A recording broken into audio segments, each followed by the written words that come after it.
Il était une fois, au cœur de l'immense empire perse, une orpheline juive nommée Hadassa.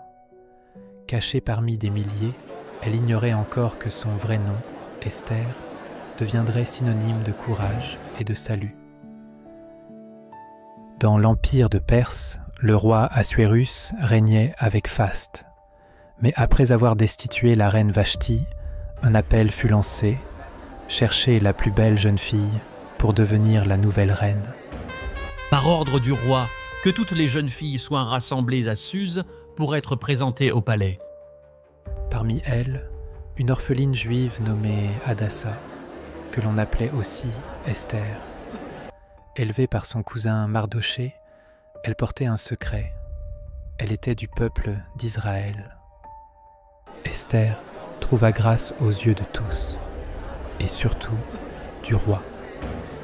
Elle fut couronnée reine, mais son secret restait enfoui dans son cœur. Esther, tu es désormais reine de Perse, que ta beauté éclaire mon royaume. Mais au cœur du palais, un homme machiavélique préparait un plan diabolique. Haman, ministre tout-puissant, gonflé d'orgueil, exigeait que tous s'inclinent devant lui. Mardochée refusa. Qu'on pende cet homme et qu'on extermine son peuple tout entier. Un décret fut scellé. Tous les Juifs seraient massacrés. L'heure était grave. Mardochée déchira ses vêtements, se couvrit de cendres et appela Esther. Ne crois pas que tu échapperas à ce décret parce que tu es dans le palais. Qui sait si ce n'est pas pour un temps comme celui-ci que tu es devenue reine. Le cœur d'Esther tremblait. Entrer chez le roi sans y être appelée, c'était risquer la mort. Mais elle prit sa décision. Va, rassemble tous les Juifs, jeûnez pour moi. Moi aussi, je jeûnerai, puis j'irai vers le roi. Et si je dois périr, je périrai.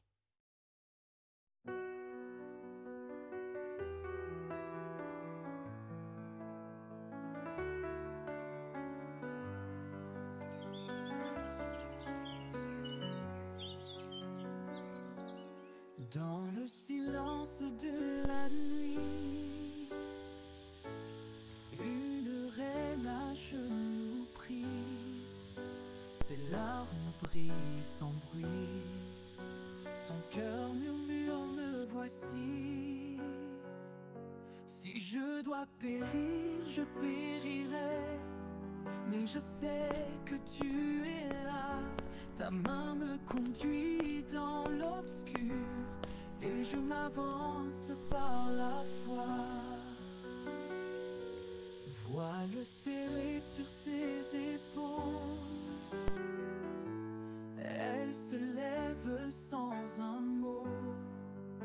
Le ciel retient son souffle, mais elle marche vers son destin. Oh, si je dois périr, je périrai, mais je sais que tu es là.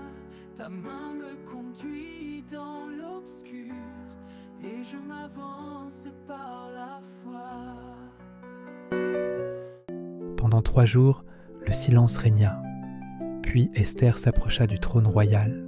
Le roi leva les yeux et tendit son sceptre d'or. Esther avait trouvé grâce.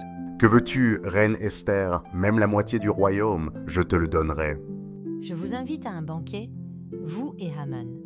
Esther ne révéla rien, pas encore. Elle voulait frapper au bon moment.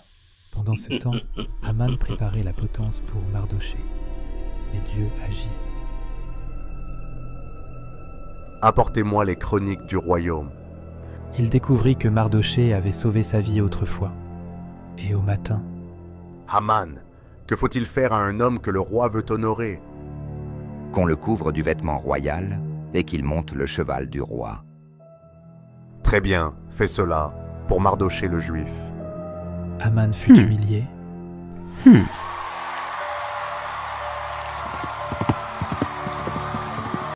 Et le banquet final arriva. Quel est ton souhait, Esther? Si j'ai trouvé grâce, sauve ma vie, ô roi, car on veut nous détruire, moi et mon peuple. Qui est cet homme? C'est cet homme, Haman, notre ennemi. La colère du roi éclata. Aman fut pendu à la potence qu'il avait préparée. Un nouveau décret fut écrit. Les Juifs purent se défendre et furent délivrés. Jusqu'à aujourd'hui, la fête de Pourim célèbre ce renversement. Béni soit le Dieu qui ne dort ni ne sommeille et qui a élevé Esther pour un temps comme celui-ci. Esther n'était qu'une orpheline, mais avec Dieu, elle est devenue une reine et une héroïne. Quand tout semble perdu, n'oublie jamais, Dieu peut se servir de toi là où tu es. Seras-tu prêt à dire comme Esther, « Si je dois périr, je périrai ». Abonne-toi et like si la vidéo t'a plu.